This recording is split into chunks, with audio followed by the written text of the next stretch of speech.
अस्सलाम वालेकुम नाजरीन, इस्लामाबाद न्यूज़ से मैं हूं सईद बलोच।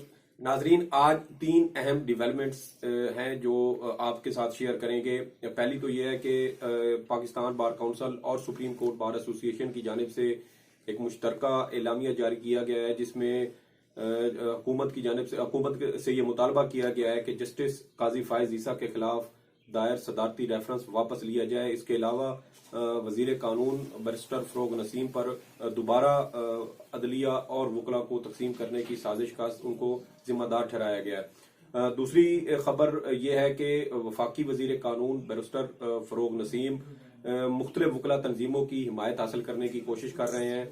गुज़श्ता रोज भी उनके साथ इस्लामाबाद बार काउंसिल के वफद की मुलाकात हुई, जिसके बाद उनकी कोशिश है कि वो जिस मौजूदा भंवर में फंसे हैं इससे निकलने के लिए कुछ वकला तंजीमों की हिमायत उन्हें हासिल हो जाए। इसके अलावा तीसरी खबर नाजरीन ये है कि सुप्रीम कोर्ट के आज और आइंदा जो कल है जुमा का दिन, उसमें लाहौर में 4 बेंचेस तश्कील दिए गए हैं, जिसमें सुप्रीम कोर्ट के 12 जजेस इस वक्त लाहौर में हैं और वो जो केसेस की वहां समाअत कर रहे हैं। ये खास मौका के ऊपर हो रहा है। इस हवाले से हमारे साथ सुप्रीम कोर्ट के सीनियर सहाफी जनाब राशिद हबीब साहब मौजूद हैं। इन तीनों सवालात पर इनकी माहिराना राय और इनका तजिया जानेंगे कि ये इस हवाले से क्या कहते हैं। राशिद साहब, आज पाकिस्तान बार काउंसिल और सुप्रीम कोर्ट बार एसोसिएशन की जानिब से जो बयान जारी हुआ है, क्या समझते हैं कि अटार्नी जनरल की जानिब से जो इस्तीफा आया, क्या उसके बाद ये दोनों वकला तंजीमें इस हवाले से पुरुमीद हो चुकी हैं कि इनके मुतालबे पर वजीर कानून भी इस्तीफा दे देंगे और जो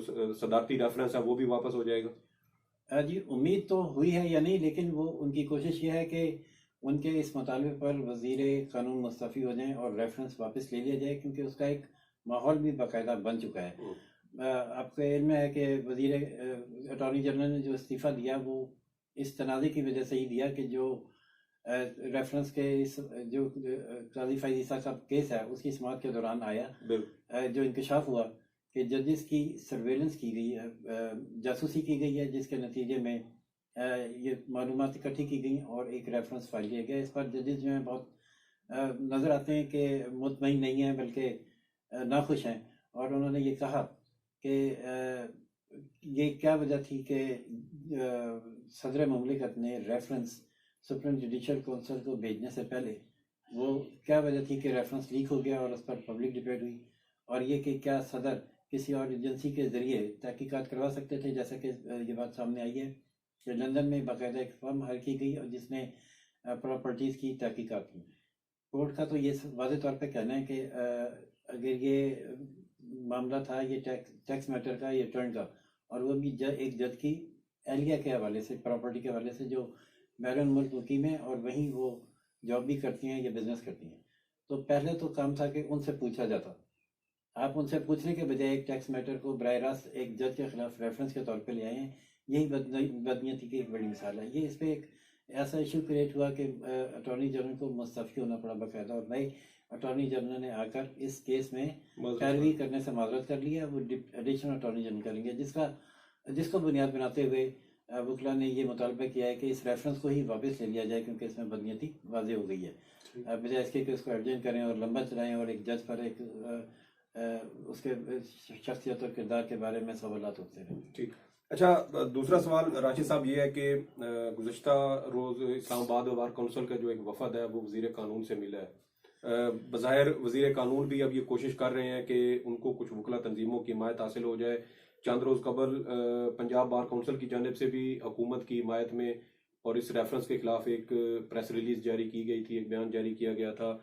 और गुज़श्ता रोज हमने देखा कि इस्लामाबाद बार काउंसिल के वफद की वजीर कानून से मुलाकात हुई और कुछ जो फंड्स हैं वो भी उनकी जानिब से जारी किए गए हैं। आज जो फेडरल जुडिशल कम्प्लेक्स है इस्लामाबाद में, वहां पर भी वजीर कानून ने इस बात का जिक्र किया है, अपनी सफाई भी दी है।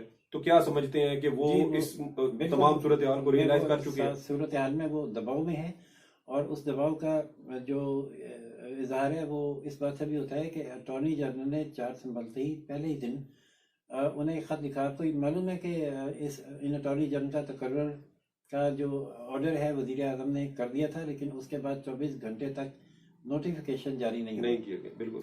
उसके बारे में दो किस्म की वजीर कानून की जानिब से तहफ़्फ़ुज़ात का भी कुछ इज़हार दो किया दो गया। किस्म की बातें सामने आ रही थी। एक तो ये कि वजीर कानून जो है वो तहफ़्फ़ुज़ात का इज़हार कर रहे हैं, किसी और को लाना चाहते हैं। लेकिन दूसरी बात जो बाद में सामने आई है अटॉर्नी जनरल के लेटर से, वो ये है कि वो अटॉर्नी जनरल के नए अटॉर्नी जनरल के चार्ज संभालने से पहले पहले मुख्तलिफ खाली सरकारी ओहदों पर कुछ लोगों को अपॉइंट करना चाहते थे। सही। उसको रोका गया और नोटिफिकेशन जारी हुआ, जिसके फ़ौरन बाद अटॉर्नी जनरल ने इस खबर की कि वजीर कानून कुछ लोगों को अपॉइंट करना चाहते थे, वजाहत मांगी और ये कहा कि आप अपनी डोमेन में काम करें, मैं मुदाखलत नहीं करूँगा और आप मेरी डोमेन में मुदाखलत ना करें, आइन और कानून के मुताबिक चलें। इस पर अब उसके बाद कोई मुकम्मल खामोशी है, जबकि उसके बजाय वजीर कानून पर इतना दबाव आया कि उन्होंने अपनी परफॉर्मेंस शीट उन्हें एक जारी करनी पड़ी कि हमने अपनी वजारत के दौरान ये काम किया, ये काम किया, ये काम किया।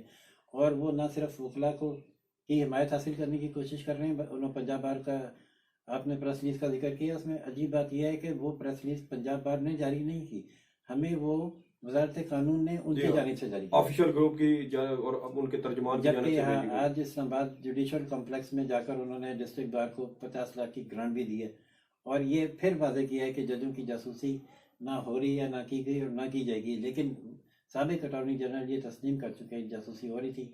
ये वो मामला हैं जो वजीर कानून के मुस्तकबिल के रास्ते में रुकावट बन सकते हैं।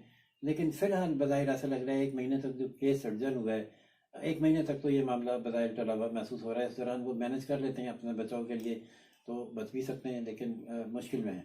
सही। अच्छा राशि साहब, एक और जो सबसे अहम डेवलपमेंट है कि इस हफ्ते जुमेरात और जुमे के जो 2 दिन हैं, इसमें सुप्रीम कोर्ट के 4 बेंचेस लाहौर में तश्कील दिए गए हैं जो मुख्तलिफ मुकदमात की समाअत वहाँ पर कर रहे हैं और आइंदा रोज भी जो है वो करेंगे। लेकिन ये तमाम जो कुछ हो रहा है ये एक खास मौके के ऊपर हो रहा है कि साबिक चीफ जस्टिस मियां साकिब निसार के बेटे की शादी का मौका है। आज उनकी रस्म हिना है और कल उनकी बारात है। तो 4 बेंचेस का वहां पे जाना, 12 जजेस हैं जो वहां मुकदमात की समाअत कर रहे हैं। जब सुप्रीम कोर्ट के अंदर और तमाम जो सूबाई रजिस्ट्रीज है वहां पर वीडियो लिंक की सहूलत मौजूद है, मुकदमात की समाअत हम देख भी रहे हैं कि मुख्तलिफ सूबों से यहाँ पे हो रही है। ऐसी सूरत में 4 बेंचेस का 12 जजेस का वहां पे जाना, इसको किस नजर से देखते हैं? आप जानते हैं, पता नहीं यानी जब मैंने शुरू किया तो एक बड़े मारूफ वकील थे रावलपिंडी के, हबीब वहाबुल खैरी, बहुत इनकलाबी वकील थे और उनकी ऐसी पटिशनें बहुत आती रहती थी। उन्हीं की एक पटिशन पर ये जजेस का सीनियरिटी का असूल तय हुआ कि सीनियर मोस्ट ही चीफ जस्टिस बना करेगा। ये बहुत बड़ा उनका कंट्रीब्यूशन था जिसको अनजात ट्रस्ट कहते हैं। वो सारी ज़िंदगी इस बात पर एहतजाज करते रहे कि ये जो तरीक़ाकार जुडिशरी ने अख्तियार किया हुआ है कि कराची में किसी जज के बेटे या बेटी की शादी है या लाहौर में है तो पूरी की पूरी सुप्रीम कोर्ट वहाँ मुंतकिल कर दी जाती है सरकारी खर्च पे। ये उनका इल्ज़ाम था। मैं तो ज़ाहिर है इसमें दबा नहीं हूँ। और उसमें फिर होता ही है कि एयर टिकट और जो स्टाफ है वो बाई रोड जा रहा है उसका खर्चा, जो सिक्योरिटी स्टाफ है वो जा रहा है उसका खर्चा, वो सारी सरकार के खर्चे से होता है। और हाँ, और दिन में शादी अटेंड करते हैं जजेस, अदालत लगाते हैं और शाम को शादी अटेंड करते हैं।